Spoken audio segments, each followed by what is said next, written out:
So what are the common infections in the diabetic patients? सबसे commonly हम देखते हैं कि upper and lower respiratory infections होते हैं, पेरियोडेंटल ओरल इन्फेक्शंस होते हैं, genito urinary abdominal infections and sometimes skin, soft tissue and most important diabetic foot ulcers or diabetic foot infections is very common in diabetic patients. So these are the common infections. There are some rare infections which are exclusively to the diabetic patients, which is mostly seen in the diabetic patients.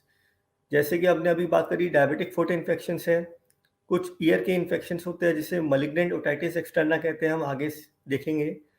इसके अलावा mucormycosis होता है, emphysematous pyelonephritis and gangrenous cholecystitis. तो ये सब बहुत ही rare infections है जो सबसे ज़्यादा मोस्ट कॉमनली देखा जाता है कि डायबिटिक पेशेंट्स में ही ज़्यादा देखे जाते हैं। सो अपर रेस्पिरेटरी इन्फेक्शंस कॉमन होते हैं आजकल। लास्ट विंटर्स, अभी जो विंटर्स चल रहे हैं 2-3 महीने से, हमने देखा कि काफ़ी सारे पेशेंट्स में वायरल इन्फेक्शंस, फ्लू के इन्फेक्शंस काफ़ी ज़्यादा बढ़ गए थे। तो ये सब नॉर्मल इन्फेक्शंस नॉर्मल सभी लोगों को होते हैं, बट यही इन्फेक्शन जब डायबिटिक पेशेंट्स में होते हैं तो बिकॉज इम्यून रिलेटेड डिफेक्ट्स होते हैं, इम्यूनिटी कम होती है, तो ये गंभीर रूप धारण कर लेते हैं।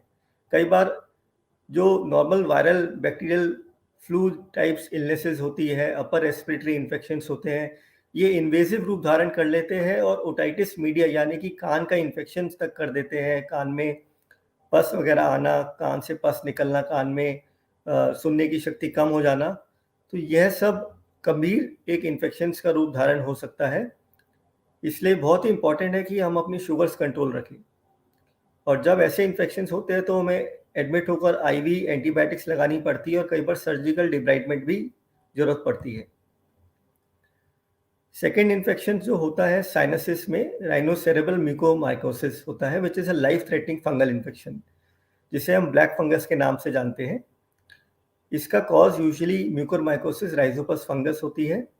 एंड ये प्रेजेंट कैसे करता है? अगर कभी भी फेस पे भारीपन हो, फेस में पेन हो, आंखों में दर्द हो, नाक में स्टफीनेस हो, नाक बंद हो, या थकान या बहुत ही तेज बुखार हो, तो यह एक साइन हो सकता है कि कोई आपको साइनस का इन्फेक्शन हो।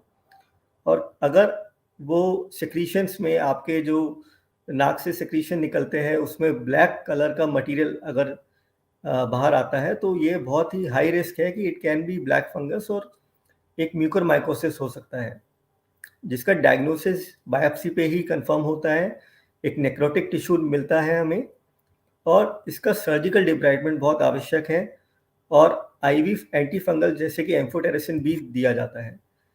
जैसे कि आप इस पिक्चर में देख सकते हैं, फेस पे एक ब्लैक कलर का डिस्कलरेशन हो गया है, and this is the discharge which is there in the sinuses, और ये एक आपकी आंखों को भी डिस्ट्रॉय कर सकता है, इवन आपके ब्रेन तक पहुंच सकता है। तो जितना हम अर्ली इसको कैच कर सकते हैं उतना इसका जल्दी ट्रीटमेंट किया जा सकता है। जितना लेट कैच होता है उतना ही रिस्क होता है कि हम अपने आईज को खो सकते हैं और अपने ब्रेन के इन्फेक्शंस को पहुंचने से नहीं रोक सकेंगे, तो ये लाइफ थ्रेटनिंग साबित हो सकता है। Next is, after sinuses and the upper respiratory, we have the lower respiratory tract infections like pneumonia and influenza. So all the diabetic patients are 4 times more likely to die from the pneumonia or influenza rather than non-diabetic patients. Diabetic जितने भी मधुमेह से ग्रसित लोग हैं, अगर वो अपनी शुगर कंट्रोल नहीं रखते हैं, तो ये नॉर्मल जो निमोनिया, इन्फ्लुएंजा जो हमारे नॉर्मल 4-5 दिन की एंटीबायोटिक से ठीक हो जाते हैं, वो डायबिटीज़ में गंभीर रूप धारण कर लेते हैं और एक लाइफ थ्रेटनिंग, एक जानलेवा साबित होते हैं। कई तरह के इन्फेक्शंस होते, बैक्टीरिया होते हैं, ग्राम पॉजिटिव एंड नेगेटिव, और वायरसेस होते हैं जो कि ये निमोनियाज करते हैं, और इसीलिए every diabetic patient should go for vaccination. Prevention सबसे इम्पॉर्टेंट हथियार है हमारा इसमें। तो अगर हम न्यूमोकोकल और इन्फ्लुएंजा वैक्सीन ईयरली लेंगे तो हम इन सभी इन्फेक्शन से बच के रह सकते हैं। Next is the oral infection, that is also known as periodontitis. So risk of oral infection in diabetic is 2 to 4 times than the risk in the non-diabetic patients. So again, diabetes में 4 गुना risk होता है dental infections का, और इस वजह से कई बार गम bleeding रहती है और दांत हिलने की वजह से कई बार टूट सकते हैं और न्यूट्रिशन की अभाव हो सकता है।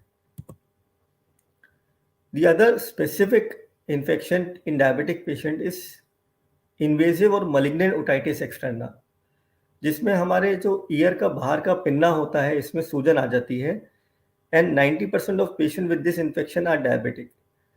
Risk factors are again impaired control of the glucose, some patients who are going swimming or who are elderly, and जो हियरिंग एड यूज़ करते हैं अगर हम उसकी साफ सफाई नहीं रखेंगे तो यह इन्फेक्शन बहुत ही कॉमन हो जाता है। इसका कॉजेटिव ऑर्गेनिज्म होता है एक तरह का बैक्टीरिया जिसे हम स्यूडोमोनास के नाम से जानते हैं, जो यूजुअली हॉस्पिटल एक्वायर्ड होता है, बट कई बार अच्छी हाइजीन नहीं रखने की वजह से भी ये इन्फेक्शन हम कैच कर सकते हैं। इसमें हम देखते हैं कि बाहरी जो हमारा ईयर होता है, ईयर पिन्ना होता है, इसमें सूजन आ जाती है, दर्द होता है और काफ़ी ज़्यादा अल्सरेशंस वगैरह हो सकते हैं। इसके लिए एंटीबायोटिक्स लंबी देनी होती है और शुगर का कंट्रोल रखना होता है। The other infections we have is genitourinary infections.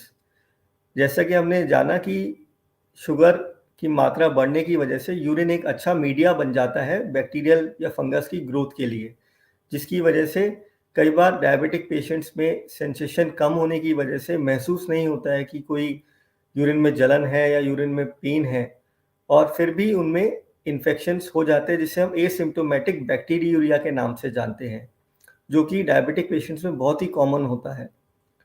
सो इसके कई बार साइंस सिम्टम्स नहीं भी होते हैं और यूरिन स्क्रीनिंग पर ही हमें मालूम होता है कि यह एक बैक्टीरियल कल्चर में हमारे बैक्टीरियल ग्रोथ आती है, और उसके आधार पे सेंसिटिविटी के आधार पे हम एंटीबायोटिक से इसको ठीक कर सकते हैं।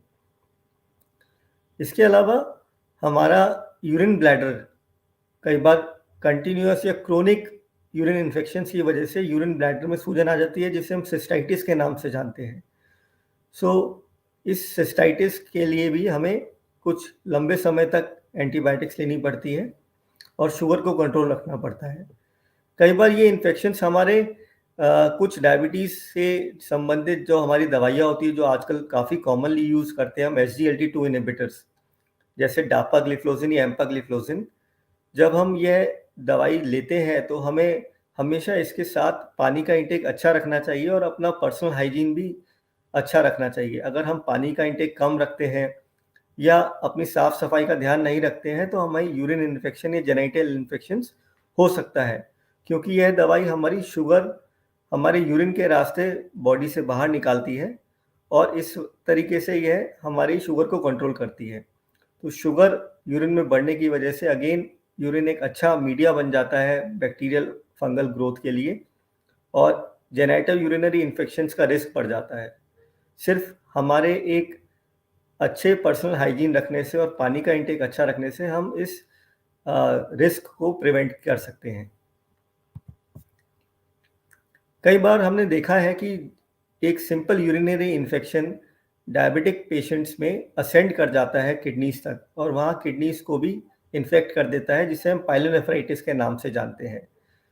ये पाइलोनेफ्राइटिस किडनी में पस वगैरह कर देता है और इसमें एंटीबायोटिक्स हमें लंबी देनी पड़ती है, अराउंड 6 वीक्स की एंटीबायोटिक्स चलती है। कई बार ये पाइलोनेफ्राइटिस एम्फाइसीमेटस जैसे कि एयर बबल्स आ जाते हैं और यह एक लाइफ थ्रेटनिंग इन्फेक्शन होता है, और इसमें हमें एडमिट होके कई वीक्स तक एंटीबायोटिक्स लेनी होती है, और कई बार आपकी किडनी को भी डैमेज हो जाता है और इस वजह से किडनी को निकालना पड़ता है और नेफ्रेक्टोमी करनी पड़ती है। Next is the abdominal infections. Abdominal infections में हमने गॉल ब्लैडर में सूजन आ जाती है कई बार, जिसे हम कोलेसिस्टाइटिस कहते हैं, जो यूजुअली गॉल ब्लैडर में स्टोन की वजह से होता है। यह इन्फेक्शंस काफ़ी कॉमन होता है, बट यही सेम इन्फेक्शन डायबिटिक पेशेंट्स में गैंग्रीनस कोलेसिस्टाइटिस के नाम से हो जाता है, जिसे हम फल्मिनेंट या सिवियर फल्मिनेटिंग गैंग्रीनस कोलेसिस्टाइटिस के नाम से जानते हैं। ये डायबिटिक पेशेंट में गैंग्रीन कर देता है और फिर गॉल ब्लैडर अगेन निकलवाना पड़ता है, कोलेसिस्टेक्टोमी और ब्रॉड स्पेक्ट्रम एंटीबायोटिक्स लेनी होती है। Next is skin and soft tissue infections. So diabetic patients में बिकॉज कई सारे स्किन कॉम्प्लिकेशंस होते हैं, ड्राइनेस ऑफ स्किन हो जाती है, इचिंग रहती है, एंड कई स्किन इन्फेक्शंस भी बहुत कॉमन होते हैं। सबसे कॉमन होते हैं हमारे नॉर्मल जो फंगल इन्फेक्शंस होते हैं। सो अगर हमारी शुगर कंटिन्यूस 200, 250, 300 के ऊपर रह रही है और काफ़ी दिनों से ऐसा हो रहा है, तो हमें तुरंत अपने डॉक्टर को दिखा के और शुगर कंट्रोल करवाना चाहिए अपने डाइट से, अपनी एक्सरसाइज से, या इंसुलिन और अन्य मेडिसिन के द्वारा। नहीं तो हम इन स्किन इन्फेक्शन से ग्रसित हो सकते हैं। सो स्किन इन्फेक्शंस में होते हैं सेलुलाइटिस, पेरिफेरल वैस्कुलर डिसीजेज और टीनिया और अदर फंगल इन्फेक्शंस। कई बार ऐसे मेथिसिलिन रेजिस्टेंट स्टैफ ऑरियस, जो कि एक एंटीबायोटिक रेजिस्टेंट ऑर्गेनिज्म होता है, इसका इन्फेक्शन भी काफ़ी कॉमनली देखा गया है डायबिटिक पेशेंट्स में। सो इंटरट्राइगो एक तरह की फंगल इन्फेक्शन होता है जो कि हमारे उन जगहों पे होता है जो कि बंद होते हैं, जो जहाँ पर कभी काफ़ी पसीना वगैरह आता है, जिसे हम आम भाषा में बगल लगना या जांग लगना कहते हैं। जैसे कि आर्म पिट्स में और हमारी जांघों में, हमारे ग्रोइन में फंगल इन्फेक्शंस हो जाता है। इसमें सिवियर इचिंग होती है, रेडनेस होती है, और कई बार हम नॉर्मल केमिस्ट पे जाते हैं और उससे इचिंग के लिए दवाई ले लेते हैं, जो कि स्टेरॉइड्स मिल जाती है, और स्टेरॉइड्स की वजह से ये और फल्मिनेटिंग रूप धारण कर लेता है और फैल जाता है। तो हमें हमेशा डॉक्टर को दिखाना चाहिए और एक एंटी फंगल लेनी चाहिए, और एंटी फंगल भी आजकल कुछ हफ्ते तक लेनी होती है, 4 से 6 हफ्ते तक, तभी यह इसको जड़ से ख़त्म कर सकती है। एक दूसरा लाइफ थ्रेटनिंग इन्फेक्शन होता है नेक्रोटाइजिंग फेशियाइटिस, जो कि डीप स्किन इन्फेक्शंस में काउंट होता है, एंड ये कुछ स्पेशल गैस फॉर्मिंग ऑर्गेनिजम्स जैसे कि क्लोस्ट्रीडियम और स्टैफ ऑरियस की वजह से और अन्य एनारोबिक बैक्टीरिया की वजह से होता है। इसमें हम देखते हैं कि एग्जामिनेशन पे काफ़ी ज़्यादा स्वेलिंग होती है, सिवियर पेन होता है, और कई बार वहाँ प्रेस करने पे क्रेपिटेशंस जैसे कि आवाज़ आती है, जो कि गैस फॉर्मेशंस की वजह से होता है। यह एक बहुत ही सीरियस तरह का इन्फेक्शंस होता है, और इसको अगर जल्दी ही कैच नहीं किया जाए और अगर इसका इलाज जल्दी नहीं किया जाए, तो अगेन एंटीबायोटिक्स नहीं लेने की वजह से इसमें एम्पुटेशंस की भी नौबत आ सकती है। जो हमारे सबसे कॉमन इन्फेक्शन डायबिटीज़ में देखे जाते हैं वो है डायबिटिक फुट इन्फेक्शंस।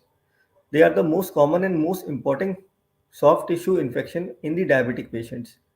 ऐसा क्यों है? क्योंकि पेरिफेरल न्यूरोपैथी होती है, जिसकी वजह से हल्के फुल्के घाव भी हम गंभीर रूप धारण कर लेते हैं, अल्सर्स वगैरह बन जाते हैं, डीप वुंड बन जाते हैं, और ब्लड सप्लाई अभावित होने की वजह से माइक्रोवैस्कुलर जो कॉम्प्लिकेशंस होते हैं, वैस्कुलर इनसफिशिएंसी होने की वजह से पुअर कंसंट्रेशन ऑफ एंटीबायोटिक्स होती है वहाँ पर, और पुअर ब्लड फ्लो होता है, पुअर न्यूट्रिशन, ऑक्सीजन नहीं पहुँच पाती, और सारे तरह के माइक्रो ऑर्गेनिजम्स इन्फेक्शंस उस समय वहाँ डैमेज कर सकते हैं और एक नुकसान पहुँचा के गंभीर बीमारी, गंभीर इन्फेक्शन, गंभीर वुंड उसको क्रिएट कर सकते हैं। कई बार ये वुंड बोन को भी इन्वॉल्व कर लेता है, जिसे हम ऑस्टियोमाइलाइटिस के नाम से जानते हैं, और इसमें हो सकता है कि आपको एम्पुटेशन करवानी पड़े, और ये लाइफ थ्रेटनिंग इन्फेक्शन साबित हो सकता है।